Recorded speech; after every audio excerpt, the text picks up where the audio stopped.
เพ่งทำอะไรผ้าเป็นลูกเป็นพวกอะไรบ้างของยากนะบ่มีคนน้อย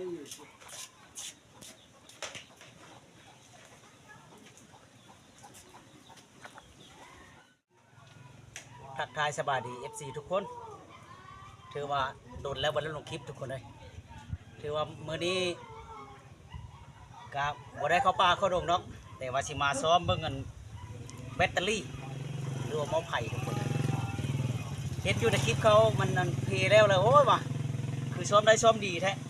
มื้อนี้สิมาซ้อมลองเบิ่งซ้อมด้วยบ่มีไผ่จักดีเลยนะเบิ่งตามคลิปเขาว่ามันสิแม่นบ่ตามสูตรของเขาทุกคนตัวนี้ใส่น้ำร้อนเรียบร้อยครั้งที่ 1ตัวนี้ก็ใส่เต็มแล้วรอท้าเข้าว่าประมาณ10 นาทีวะมันสิได้พ้นจริงอยู่บ่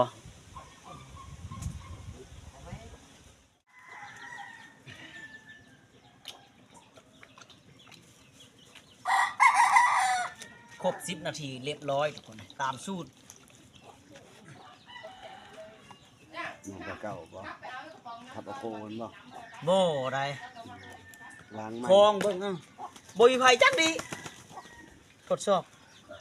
เช่นคนไม่บ่บ่ได้ก็ใช้น้ำกรดไหมเอาน้ำร้อนสะเบิ่งว่านะมันมาเฮามันยังปะมันเนาะ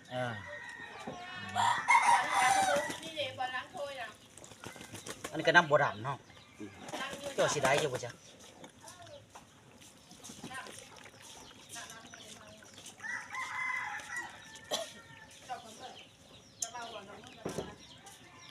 ตอนท่อคือว่าดำเลยมันก็ดำได้ดำเนาะนี่โอ้ยดำตัวนี้ขาวตัวนี้ดำนี่ตัวนี้นะมีไฟแดงน้อยนึงกลางคืนนะมันมีขาวได้ดิน้ำร้อนนี่ก่อนจักใส่น้ำร้อนเถื่อที่2เดือดจัดเต็มเลยเนาะบุดเดียว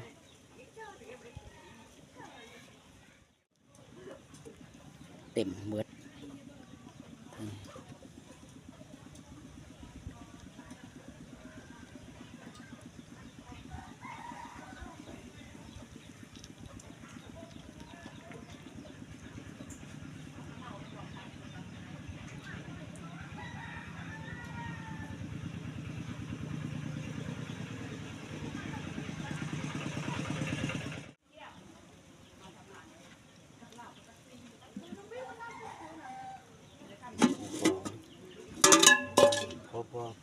น้ำฮอนเบิดก่อนทุกคนยังจะช่องหูตัวนี้มีผ้าปิดข้างในแต่ว่าตัวนี้จักแม่นอะไรแกะย่างมาย่างเอาผ้าพันออก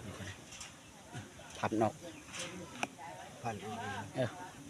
ต้มน้ำฮอนไม่ครับหามาต้มน้ำเองทุกคนเลยแต่กะต้มโบราณต้องบุดเดียว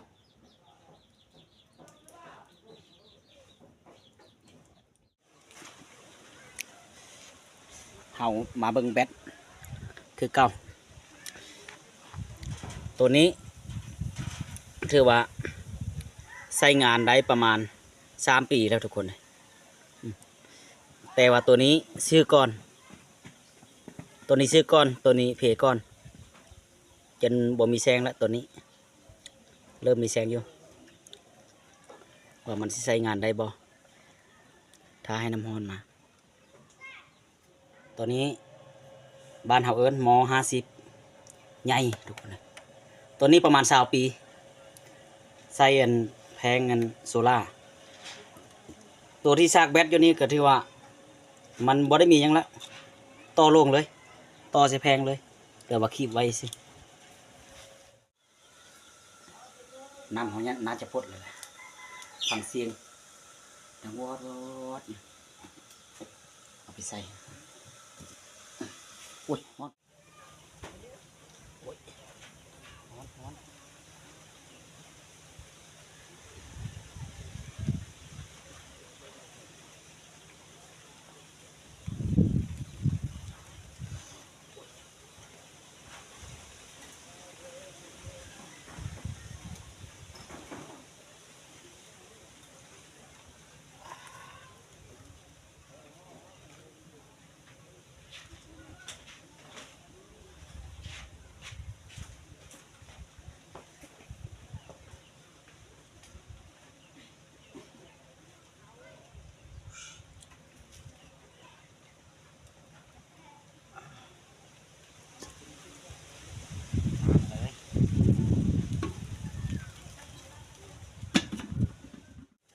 อีก10 นาทีจึงมาทอกนำมันออกบัดนี้เทื่อที่2ละยืนในคลิปเขาใส่2 เทื่อครบ10 นาทีทุกคนนะแต่ว่ากายเวลาเด้อ14 นาทีพูนี่ฮ้อนหมดเลยข้างใน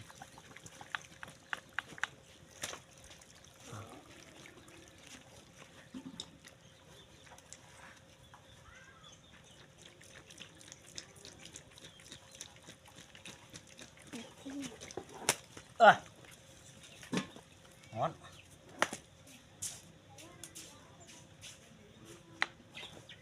น้ำขบวดำก็เลิก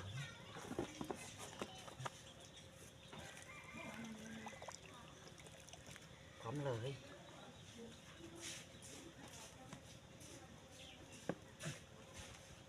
ตอนนี้ก็พร้อมเลย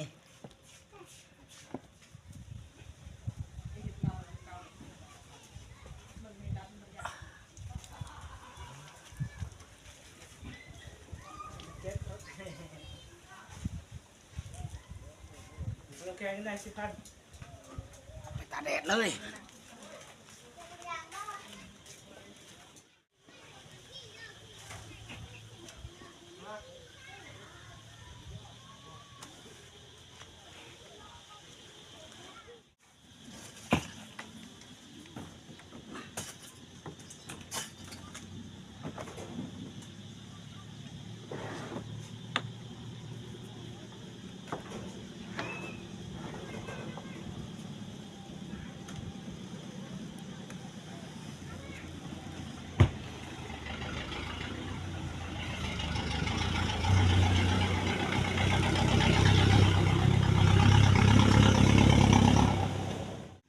เขาสิตากแดดไว้ประมาณ1 วันทุกคนเลยถ้ามันแห้งแต่ว่าน้ำกรดกะยังไม่ได้ซื้อมาอยู่อีก1 วันพอกันทุกคนเดือน4ต่อใส่เดือน5ทุกคนเลยแต่ว่าอากาศเริ่มหนาวเดือน5ยังดังไฟพิงอยู่งูกำลังลังเข้ามาบ้านอยู่ทงนามันหนาวทุกคนเลย2 วันผ่านไปทุกคนเลยไวเบิร์นขี้โต๊ะเขาตาไว้1 แดดอันนี้ตาไว้2 แดดมันบ่มีน้ำกรดบ้านนี้เราสิมาใส่น้ำกรดทุกคนเลยขับมาอยู่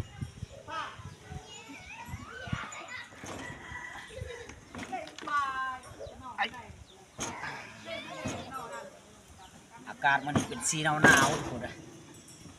ฝนตกแล้วซื้อน้ำกรดมา4 ขวดน้ำกรดปอกปาก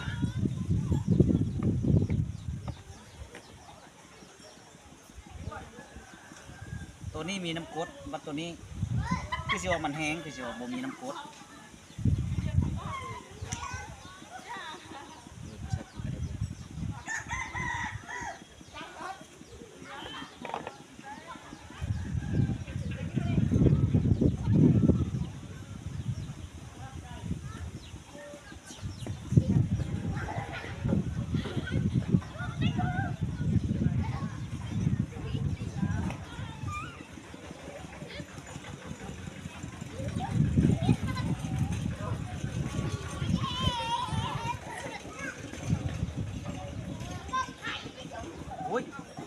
ได้แก้วละห้องทุกคนเลย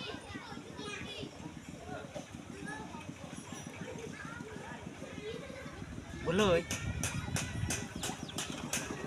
1 2 3 4 5 6โอ้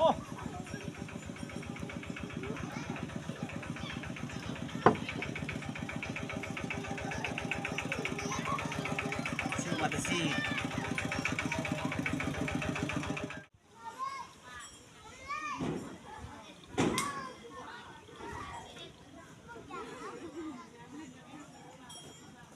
ให้มันเรือได้หน่อยหนึงหมด4 แก้วได้แต่4 ห้องทุกคนเลยดีที่ซื้อมาแก๊ส1มื้อนี้เอามาเป็นแก๊สเลย 12 กวดอาจจะพอดีกันมะไผ่ช่องหน่วยนี่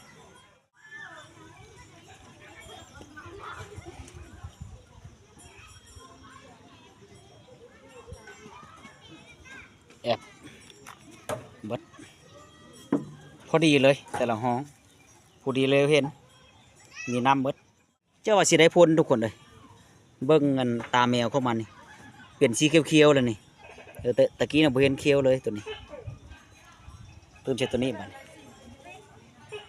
ตุกเดียวส่วนหมอตัวน้อยนี่ถือว่าตาแมวเข้ามานี่บ่เขียวเลยนี่ถ้าเบิ่งวันเวลาเฮาใส่เอ็นอันใส่น้ำกรดแล้วว่ามันสิเขียวบ่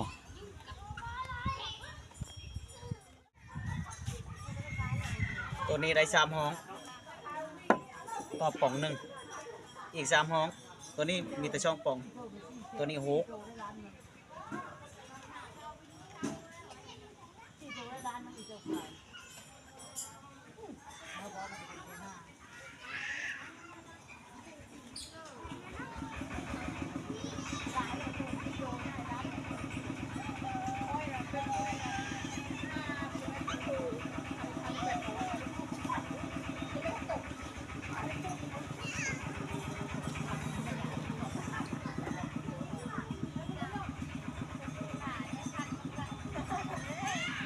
โอ้ยโอ้จนล้น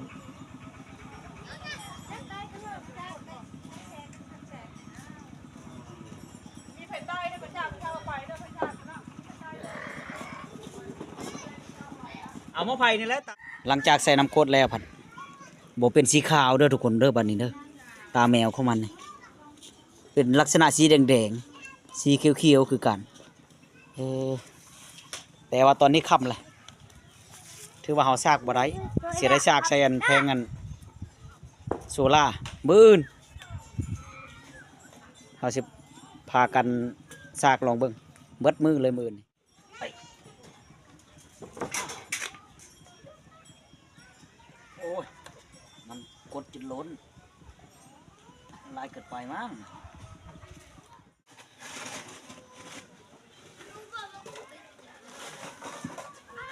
ตอนเช้าทุกคนนะอากาศมันเป็นสีครึมๆฝนอาจจะตกเขาจะเอาไปซากบัดนี้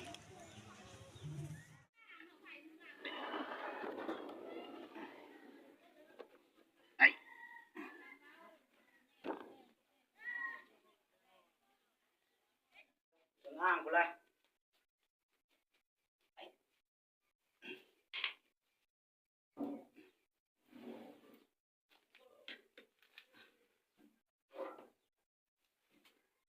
ใส่แผงโซล่า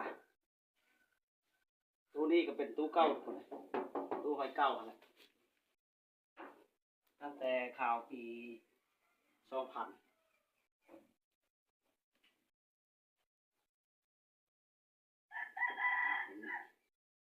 ว่ามันจะได้พ้นอีหลีบ่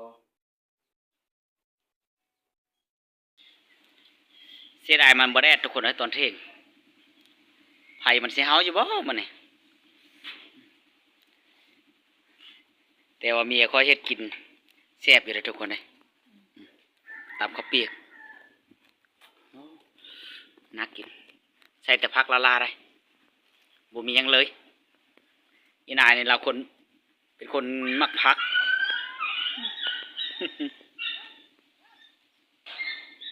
มาเด้อกินแต่ข้าวเปียกเด้อ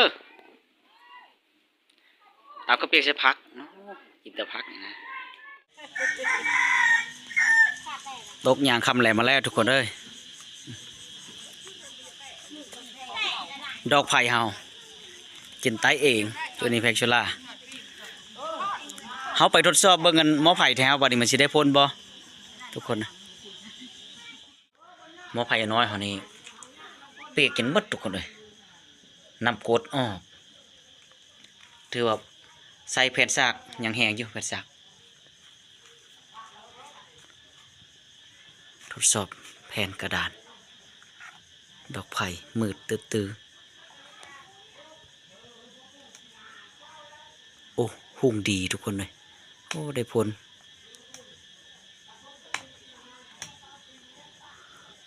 โอ้หุ่งสมควร ได้ผลดีหมอน้อยบาดนี้เฮามาทดสอบเบิ่งหมอใหญ่ทุกคนเลยคือตัวนี้